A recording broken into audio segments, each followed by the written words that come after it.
Assembly के हल्का NA 193 Rajanpur का ज़िमनी मार्का वोटों की गिनती के साथ नताइज का सिलसिला जारी। गैर हतमी नताइज के मुताबिक नून लीग के अमार लगारी 308, पीपल्स पार्टी के अख्तर हसन 189 वोट लेकर दूसरे नंबर पर हैं।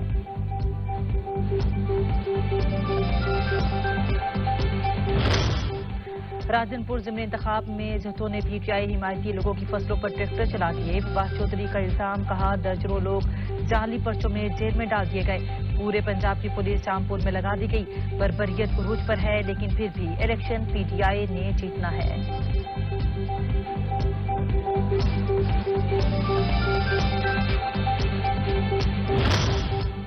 और जो नुकसान 3 साल में हुआ, पता नहीं हम उसके नताइज कब तक भुगतेंगे।